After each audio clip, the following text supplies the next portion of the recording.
Mis hermanos, la semana pasada el pastor predicó sobre la resiliencia. ¿Cómo me salió?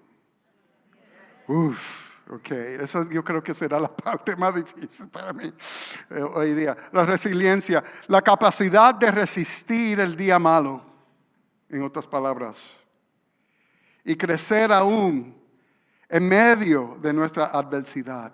Si no lo llegaste a oír, es parte de una serie que el pastor estará predicando y recomiendo que visites la página de web y lo oiga.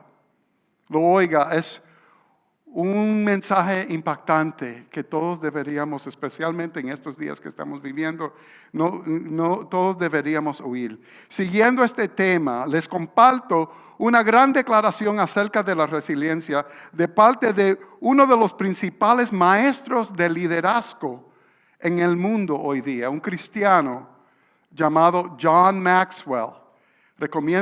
Les podemos recomendar sus libros y sus enseñanzas en YouTube. Y él declara aquí, life is 10% what happens to me and 90% of how I react to it. Traducido, la vida consiste de 10% lo que me acontece y 90% de cómo reacciono. La vida consiste de 10% lo que me acontece y 90% cómo reacciono. Hablando de grandes declaraciones y de la resiliencia, este versículo en Habacuc es uno de los más citados del Nuevo Testamento. Este versículo que vamos a leer ahora, usted lo va a encontrar en el libro de la carta a los Romanos, en la carta a Gálatas y en otros lugares. Habacuc capítulo 2, versículo 4. Amén, Enrique, gloria a Dios. He aquí que aquel cuya alma no es recta se enorgullece, mas el justo por su fe vivirá. Mas el justo por su fe vivirá. ¿Cuántos han tropezado con este versículo en su caminar con el Señor? Lo han visto en otros lugares. Ahora pregunta, ¿quiénes serán estos justos? ¿Y qué representa vivir por fe? ¿Quiénes son estos justos? ¿Qué representa vivir por fe? Hoy les puedo asegurar, mis hermanos, quienes sean, o lo que sea, lo que sí es seguro, es que los justos no son exentos de las pruebas o de las dificultades. Los justos no son, por fe declaro, no somos exentos de las pruebas o las dificultades. O que no habrá momentos en que los justos también claman a Dios en desesperación. ¿Cómo abre el libro de Habacuc?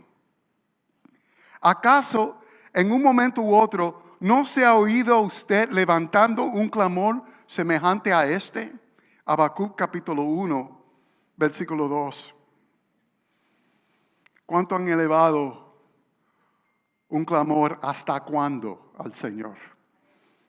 ¿Cuántos de ustedes han anticipado su oración o su clamor con un buen hasta cuándo, oh Jehová?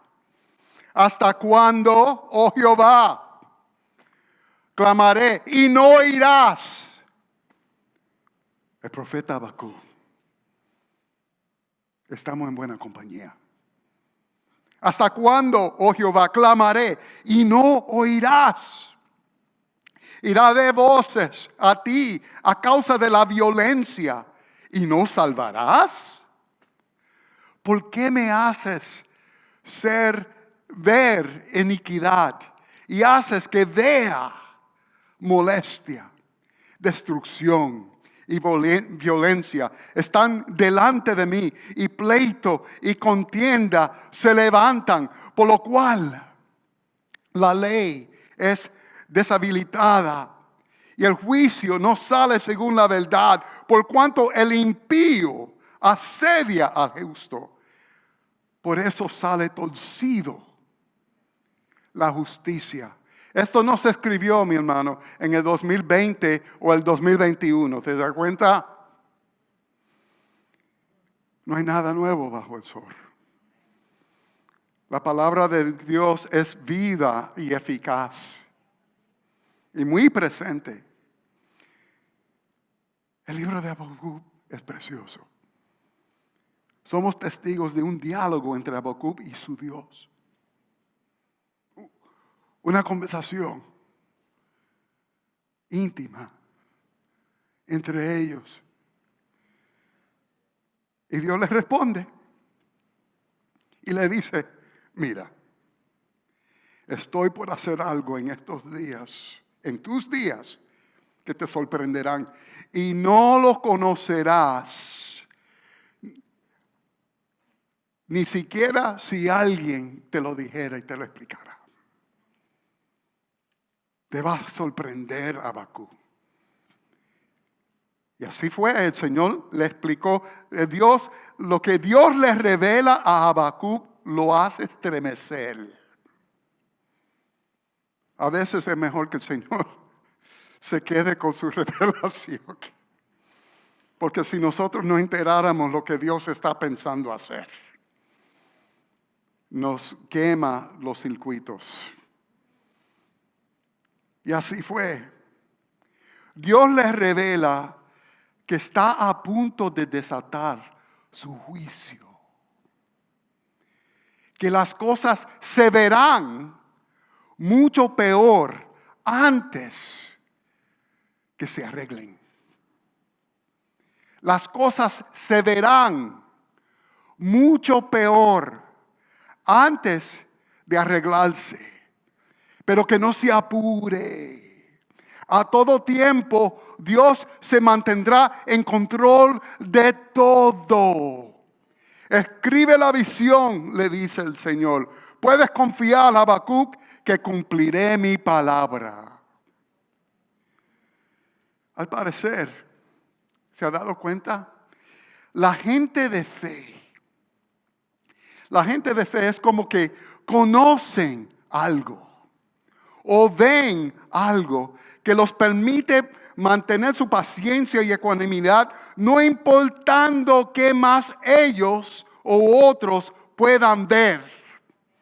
Repito, la gente de fe como que conocen algo, como que ven algo que los permite mantener su cool, su paciencia, no importando qué más ellos o los que están a su alrededor puedan ver. Así que en los últimos 3 versículos de este libro, versículos 17, 18 y 19 del capítulo 3 de Habacuc, textos que el Espíritu Santo me ha resaltado una y otra vez durante esta pandemia. Habacuc declara: no importando lo que él vea, no importando lo que él vea, aunque la higuera no florezca, ni las vides haya frutos, aunque falte el producto del olivo, y los labrados no den mantenimiento, y las ovejas sean quitadas de la majada, y no haya vacas en los corrales, con todo, a pesar de todo, no importando lo que vea, yo me alegraré en Jehová y me gozaré en el Dios de mi salvación. Jehová el Señor es mi fortaleza, el cual hace mis pies como de siervas, y en mis alturas me hace andar. Aunque la higuera no florezca, ni en las vides haya frutos. Noten algo. Decimos por fe, gloria a Dios, aleluya. Es una de las declaraciones.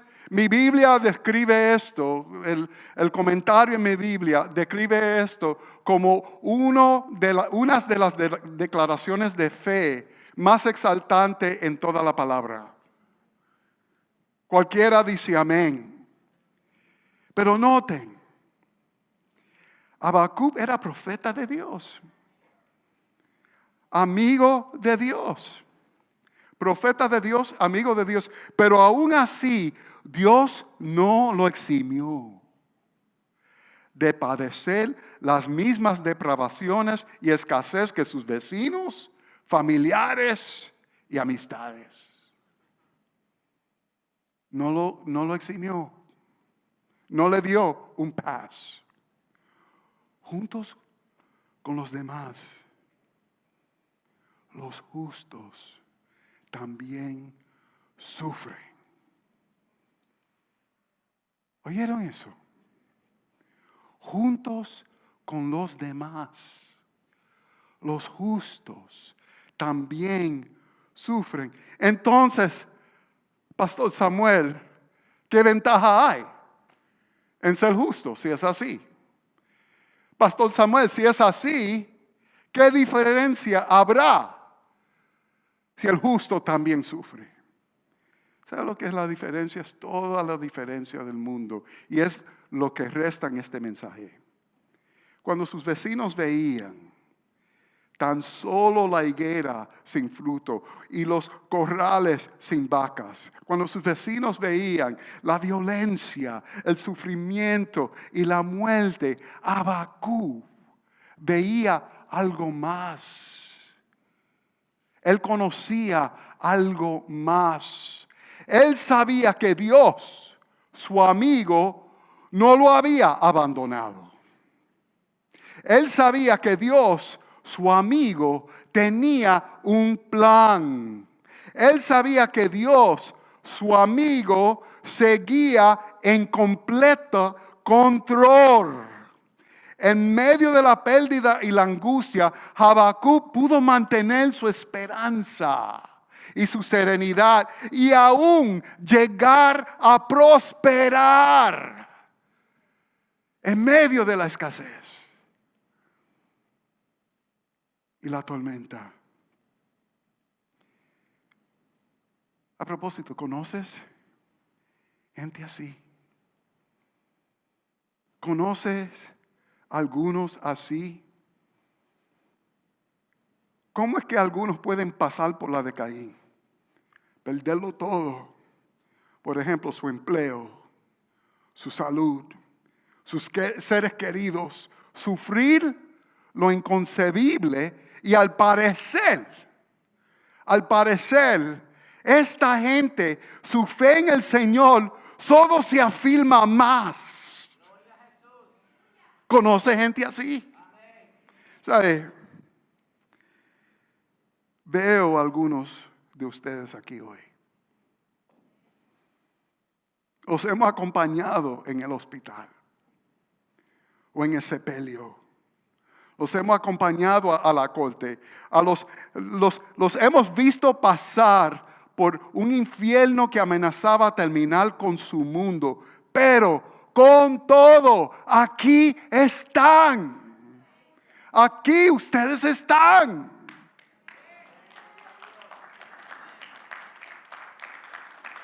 Y yo quiero ser gente así. Queremos ser gente así. Pero ¿cómo? Mas el justo, declara Habacuc, en medio de la tormenta, por su fe vivirá. Entre las maneras en que el justo confronta momentos de adversidad es que han adoptado lo que llamaremos hoy una perspectiva de la fe. Una perspectiva de la fe.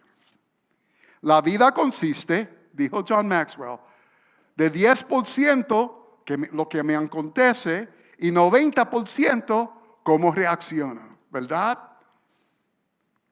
Muy importante. no es solo lo que vemos a nuestro alrededor lo que importa, sino cómo lo vemos. No es solamente lo que vemos, sino cómo vemos. Hago entender. Cómo vemos es tanto o más importante como lo que vemos. Lo que vemos, el 10% son datos, información. ¿Cómo vemos? El 90%. ¿Cómo percibimos o interpretamos esos datos?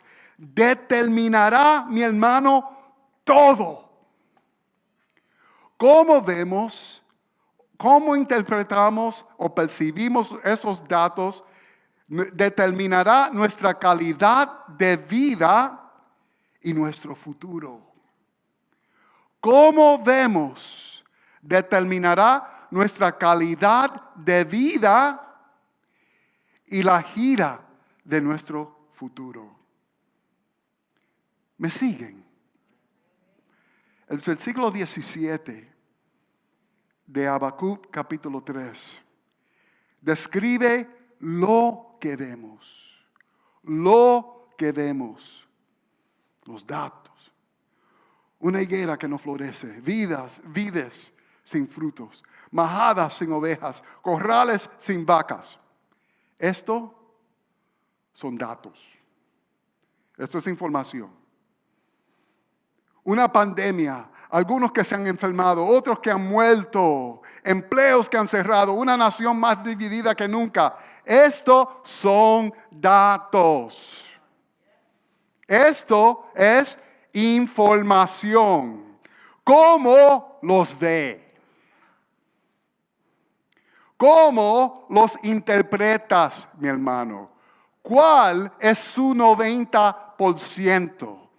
Y allí comenzamos a distinguir lo que es vivir o andar o caminar por fe. La fe no niega los datos. Sabemos los tiempos en que estamos viviendo. La fe no niega los datos, pero la fe sobresalta a los datos. No es que la fe los deja de ver. No somos mensos, no somos ciegos. No es que la fe los deja de ver, pero la fe los supera. Supera los datos. Porque por fe andamos y no por vista. Y esa perspectiva comienza con el versículo 18. La fe comienza con esa declaración, con todo. Con todo, dice Habacuc. Con todo me alegraré en Jehová. ¿Qué nos está diciendo? No es que no vea lo que está pasando o lo que me hace falta. Pero con todo, o sea, a pesar de todo, decido entrenar mi vista al trono de Dios y dirijo mi corazón y a sus promesas, y con los ojos de la fe me fijo en un Dios invencible, exaltado, alto y sublime. Y como resultado de esa decisión, me alegraré en saber que hay un Dios vivo, un Dios poderoso que reina sobre el universo y está en control. Me alegraré en saber que este Dios tiene un plan y un propósito, un plan para bien y no para mal. Y me ha incluido en ese plan. El autor me ha escrito en su drama. Me alegraré que a pesar de lo que yo vea, ese Dios me conoce, me ama y me llama su hijo. Y además, me alegraré en saber que Dios es mi fortaleza. Él es mi fortaleza. Por la fe, declara él, reconozco que mi victoria nunca, óyeme, Jehová, nunca me ha dependido de mis propias fuerzas. Por más frágil que yo sea, me ha hecho escalar los obstáculos delante de mí. Y una y otra vez me ha levantado y me ha llevado a las alturas. Lo hizo en el 2020, lo hará de nuevo en el 2021. Su poder se manifiesta en mi debilidad. La perspectiva divina, la perspectiva de la fe, es una decisión. La perspectiva de la fe, mi hermano, es una decisión. La vida consiste de 10% lo que me acontece y 90% cómo reacciono. Todos vemos, todos compartimos los mismos datos. Los héroes que celebramos en las Escrituras son los que ven las cosas que son las cosas que no son, como si fuesen. Los que celebramos en la palabra ven las cosas que no son como si fueran. Los 10 espías que Moisés envió a conocer la tierra prometida, todos vieron los mismos datos. Todos vieron una tierra fructífera que fluye leche y miel. Todos vieron los habitantes de esa tierra armados y feroces. 8 de ellos se enfocaron en eso. Decidieron enfocarse en eso. Pero 2, Caleb y Josué, vieron algo más. Ellos vieron una columna de fuego que no se apartaba de ellos. Y un Dios invencible que iba a entregar esos pueblos en sus manos como pan caliente. Y fueron los únicos de los 10 que heredaron la tierra prometida. Job y su esposa vieron los mismos datos. En un día perdieron sus casas, perdieron sus ganados, perdieron sus hijos. Y al parecer lo perdieron todo. Y de remate Job pierde su salud y se aflige por una plaga insufrible que lo cubrió de cabeza a los pies. La esposa se enfocó en eso y le aconseja a Job: maldiga a Dios y muérete.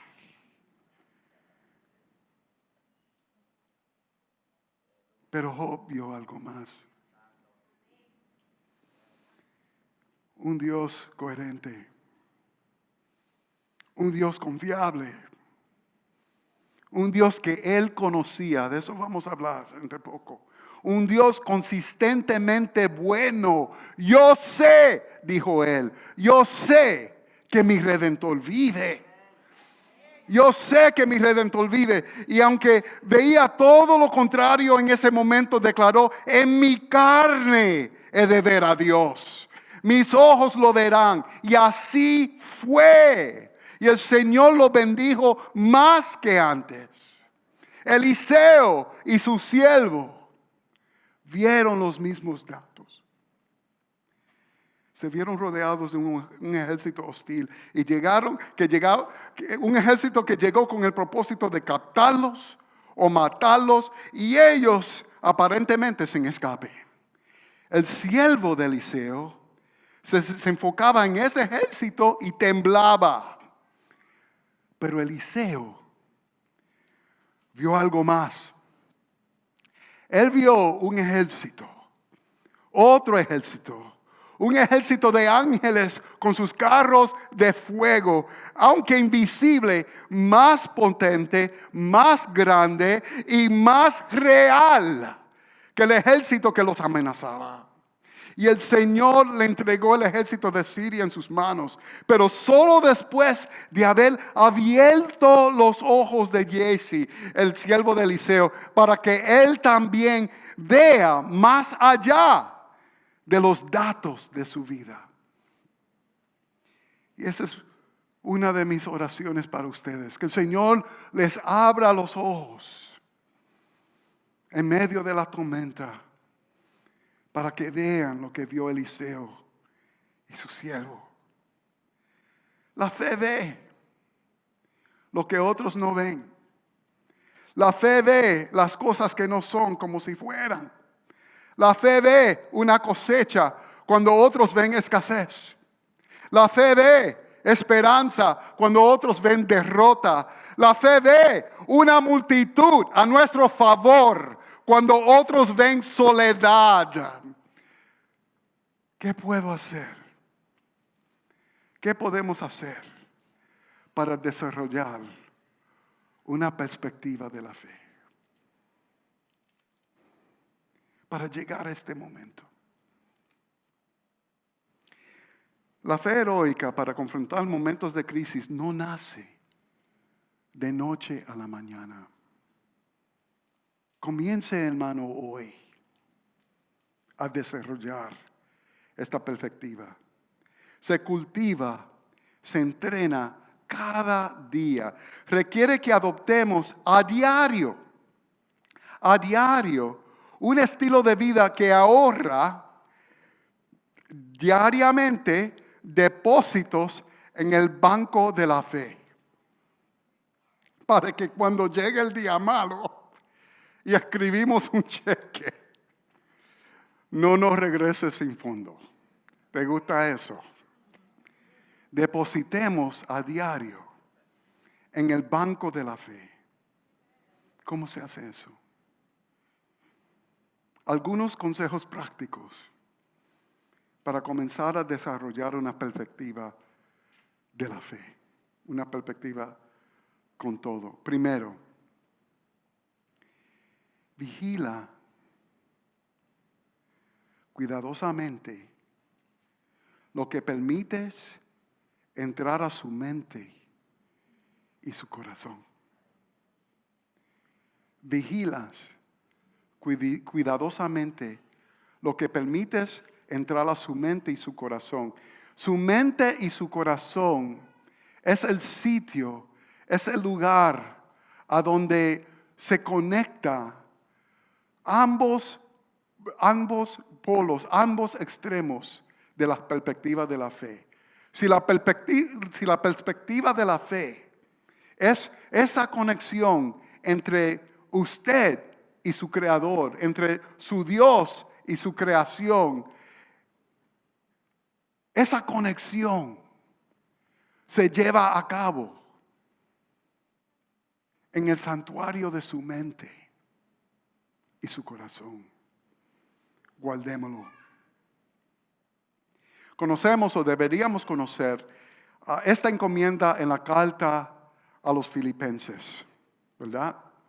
Por nada estéis afanosos, sino sean conocidas vuestras peticiones delante de Dios en toda oración y ruego con acción de gracias. De nuevo, depositar diariamente esos momentos de oración a solas con el Señor en el banco de la fe. Y la paz, este es el resultado de un estilo de vida así.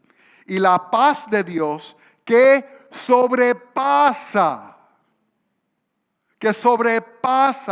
todo entendimiento, o sea, lo que sobrepasa los datos, que sobrepasa el 10%, la paz de Dios que sobrepasa todo entendimiento, guardará vuestros corazones y vuestros pensamientos en Cristo Jesús.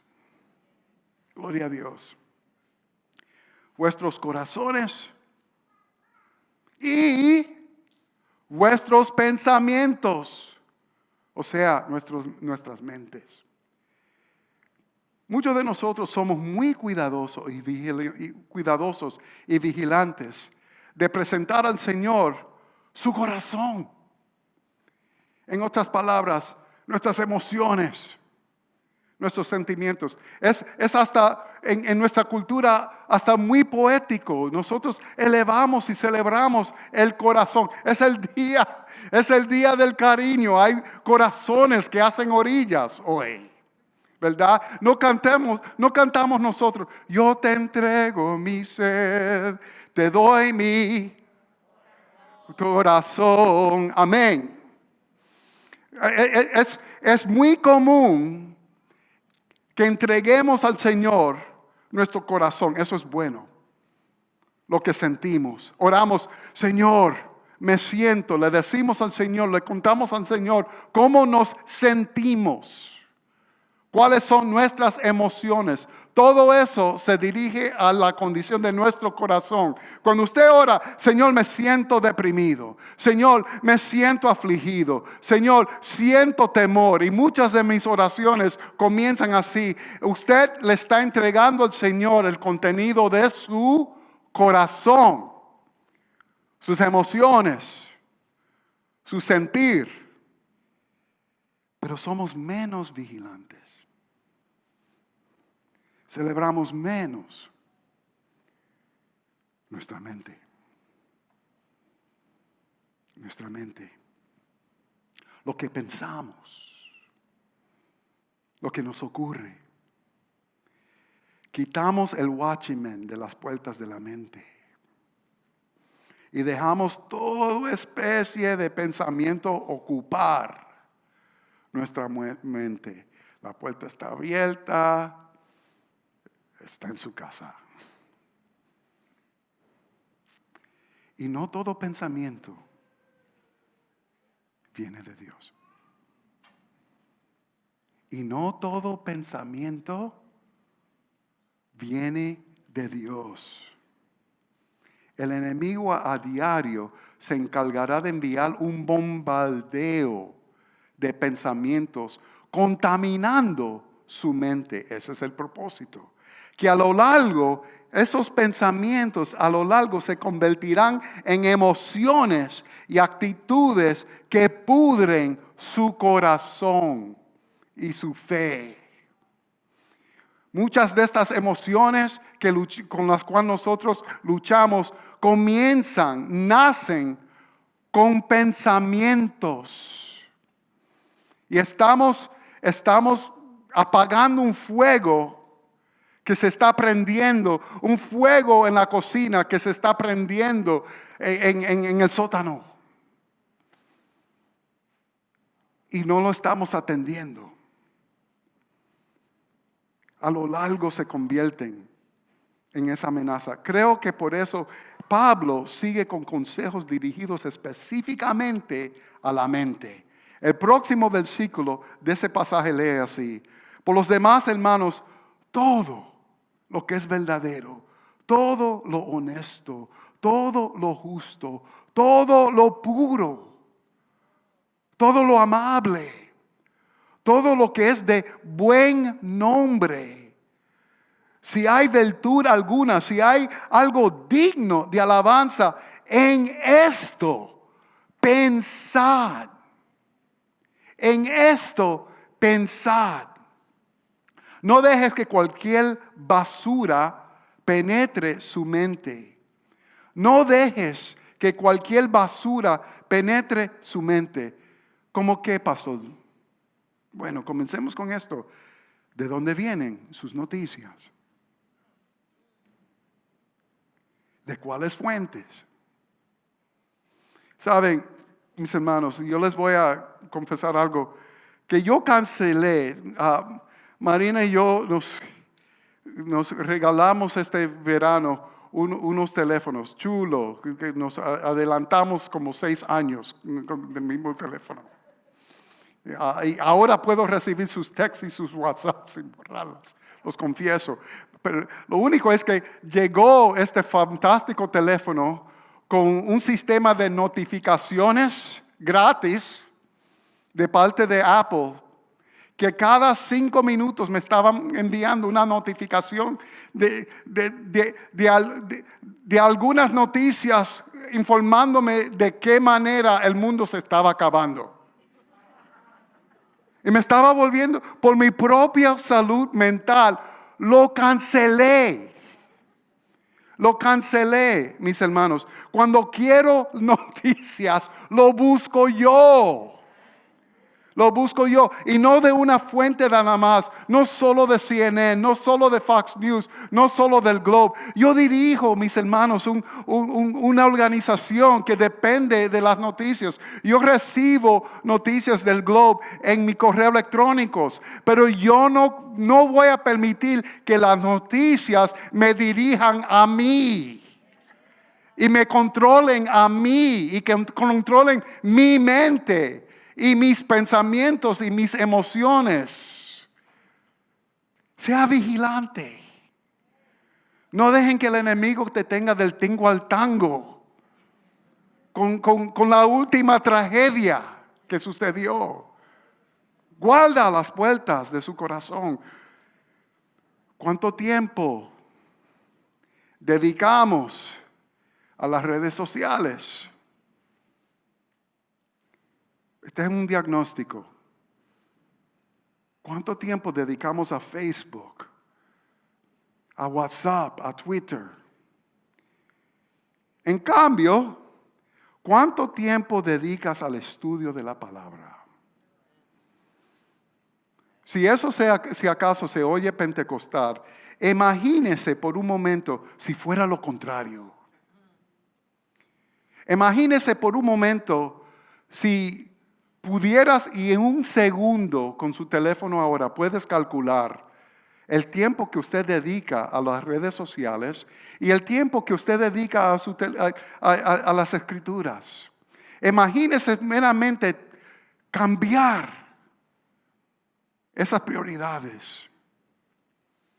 Y por eso, mis hermanos, yo aplaudo el esfuerzo de cómo, como iglesia, de leer la Biblia en un año.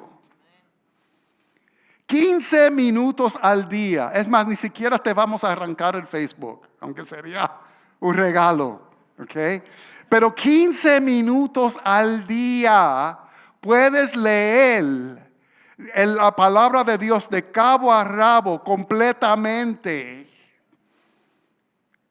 Es una maravilla. ¿Cómo te entretienes? ¿Qué lees? La mente.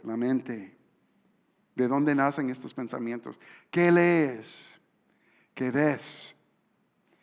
Le confieso, mis hermanos, cuando me veo surfiendo a Netflix, decidiendo qué ver en la privacidad de la sala del pastor Samuel,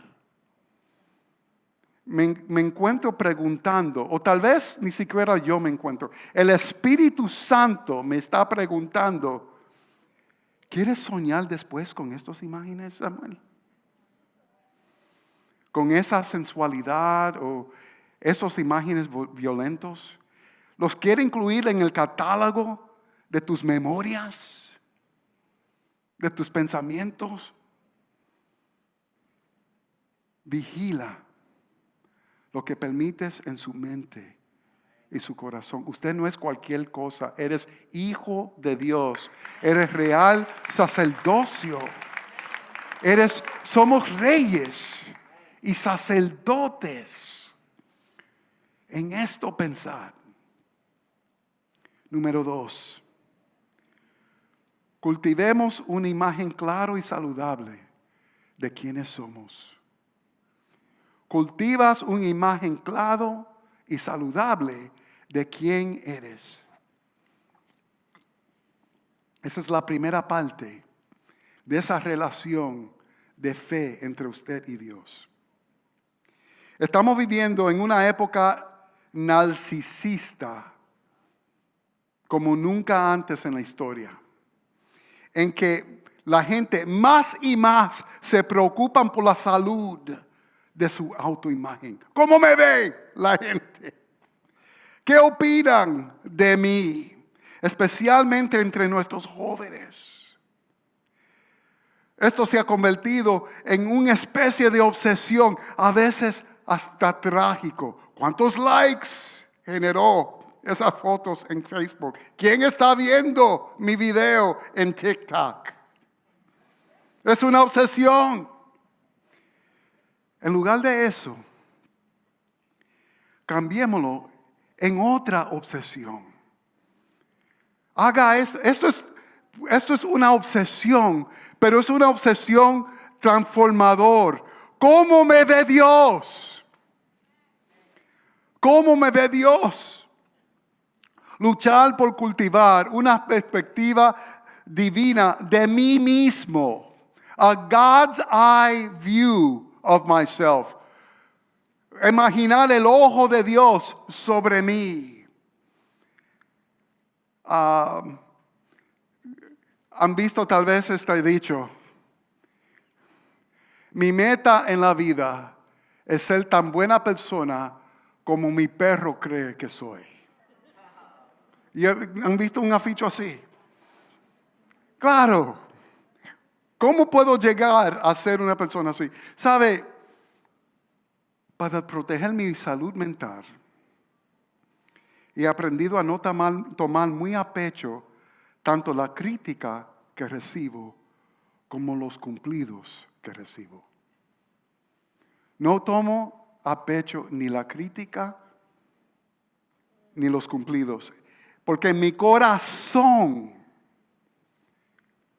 en el lugar recóndito, yo sé que ambos, tal vez especialmente los cumplidos, no me describen tal como soy. El Señor sabe quién soy.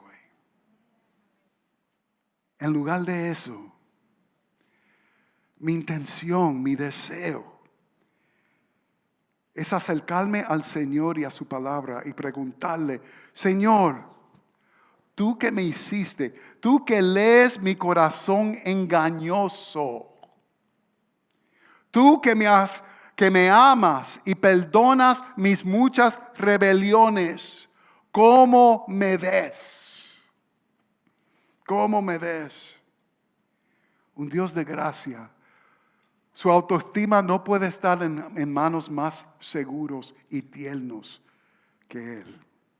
La palabra de Dios nos amonesta en Romanos capítulo 12, el versículo 3. Digo pues, por la gracia que me es dada, a cada cual que está entre vosotros, que no tenga más alto concepto de sí que el que debe tener, sino que piense de sí con cordura, conforme a la medida de fe que Dios repartió a cada uno. En otras palabras, hemos estado hablando de John Maxwell. Y John Maxwell usa una expresión que para mí ha sido muy útil. John Maxwell habla de vivir intencionalmente. Vivir intencionalmente. Intentional living. Vivir como si cada día cuenta. Como si cada libro que leo cuenta. Como si cada conversación que tengo cuenta. Que cada día o estoy retrocediendo al propósito de Dios en mi vida o estoy avanzando. Vivir una aventura de vida intencionalmente. Y eso significa reconocer que el caminar por fe es un compromiso a un proceso de transformación. Dios tiene alturas que quiere que usted escale, hermanos.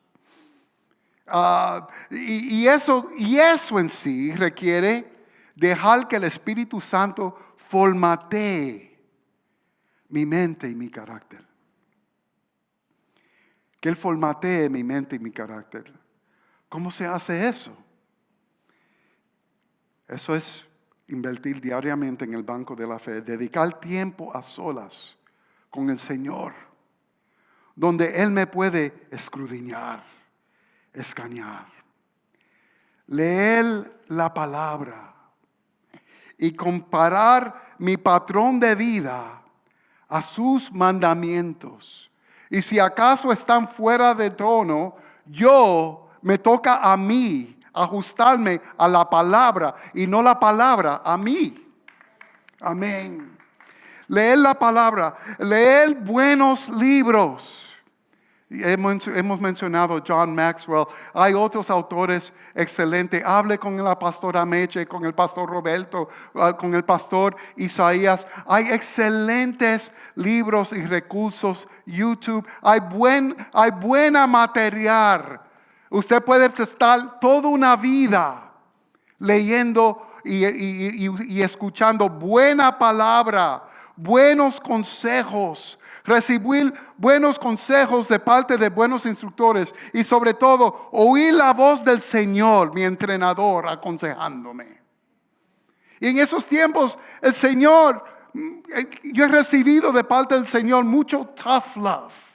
Y prepárese para eso. Si Él nos ama, Él es capaz de decirnos: Samuel, esa actitud, cámbialo. Samuel, perdónanos. Tú bien sabes que has hecho y dicho igual que ellos. Samuel, eso o esos que has dejado por mí, sé que te costó. Pero mira todo lo que has crecido. A lo largo, mis hermanos, el like más importante que usted recibe es el like del Señor, el like de Jesucristo, el buen siervo y fiel. De lo demás no se preocupe, déjaselo a Él. Cultives una imagen clara y saludable de quién es. Finalmente,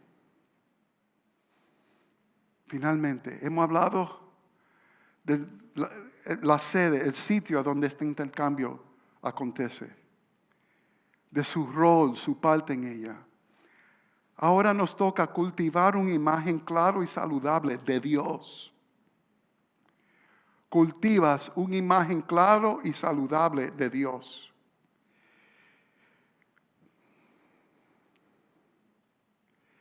En tiempos de apostasía, y mis hermanos, le declaramos que si no se ha dado cuenta, estamos viviendo en una era de apostasía. En tiempos de apostasía, el enemigo luchará por borrar el temor de Dios por completo o cambiar la imagen de Dios en un muñeco que nos permite a la vez sentirnos conectado con algo divino, conectado con algo espiritual, pero negando su poder, negando su deidad, su ser, su identidad como Dios, permitiéndonos hacer lo que nos da la gana. En otras palabras, idolatría. Estamos viviendo en una de las eras más idólatra en la historia humana. Es la que estamos viviendo ahora. Pierden la vista del verdadero Dios, eterno y temible. Y cuando llega el día, el problema aquí es cuando llega el día malo, ese muñeco de plástico, cuando se confronte con las llamas, se derritará. Ese Dios falso se convertirá en nada. Y para nada nos sirve arrodillarnos o predicar un Dios que no es el Dios divino, el único Dios verdadero. Para nada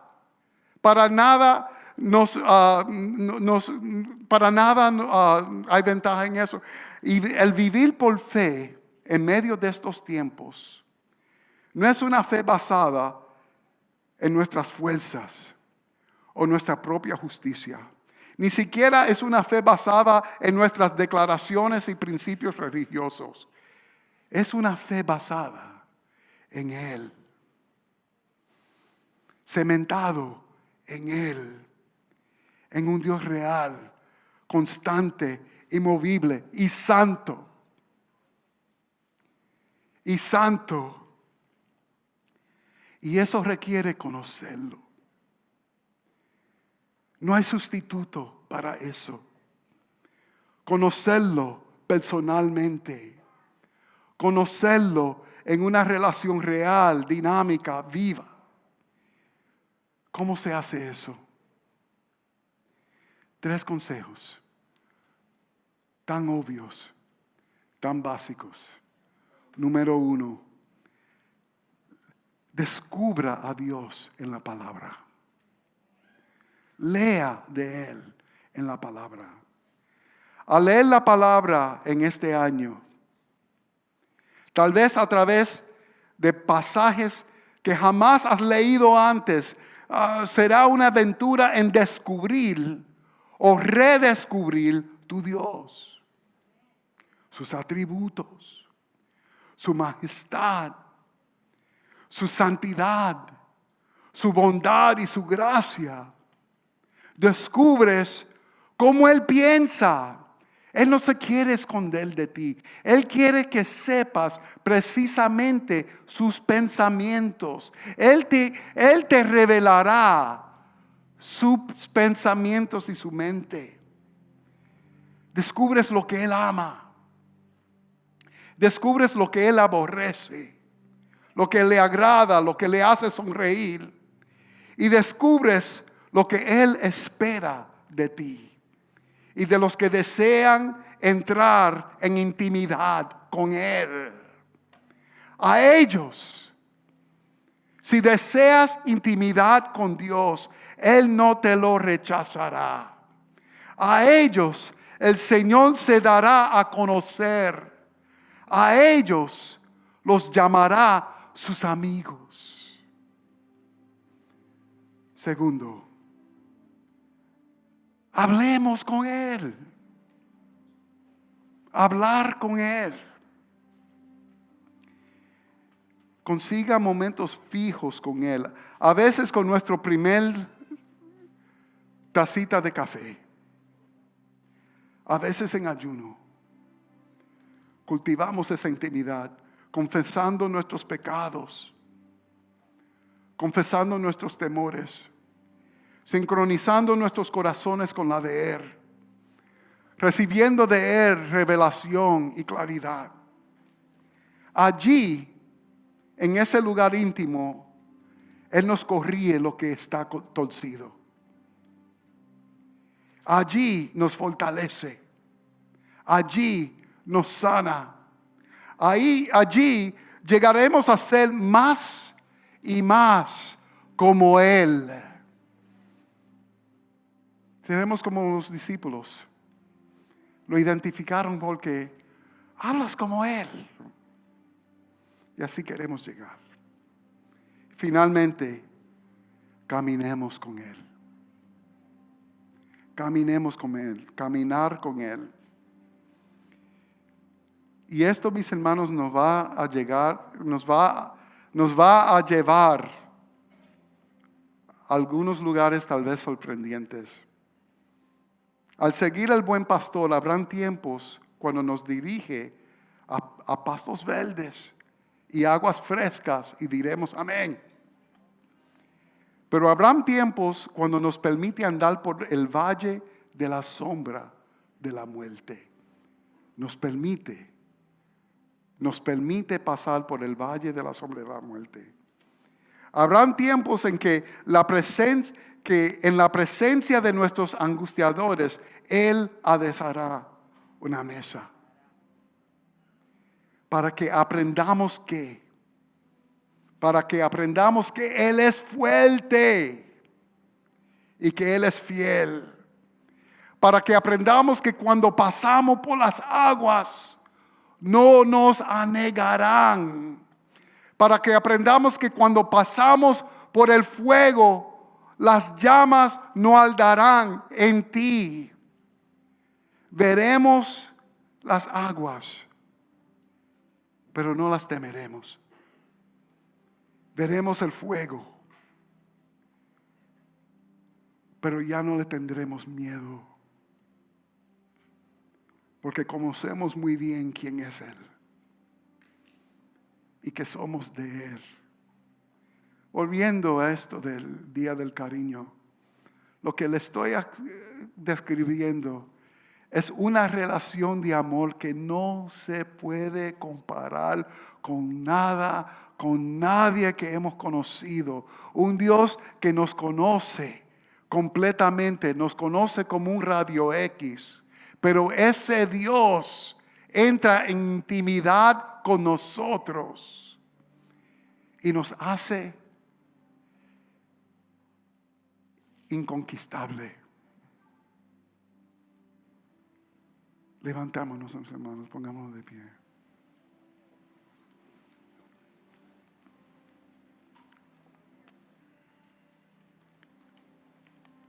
De nuevo, les compartí al principio que sé que hay muchos de ustedes que están en medio aún del fuego, están en medio de la dificultad. Lo que están a su alrededor es precisamente lo que veía Habacuc. Y pedimos que el Señor los sostenga. Y tal vez habrán otros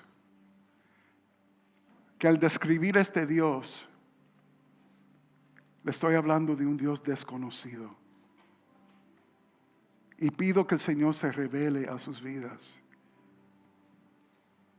a sus mentes, su corazón. Señor Jesús,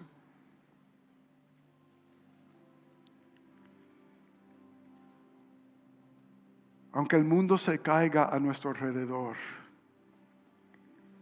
sabemos que tú eres fiel y que eres justo y tú eres bueno. Eres nuestra fortaleza y eres nuestro muro de fuego. Gracias, Padre, por tus promesas. Y gracias, Señor, que lo que tienes para nosotros, lo que está por delante, no se puede comparar a lo que hemos vivido, Señor. No se puede comparar, Padre. No se puede comparar a las pruebas o a la adversidad. Tú eres el Señor y te bendecimos en el nombre de Jesús.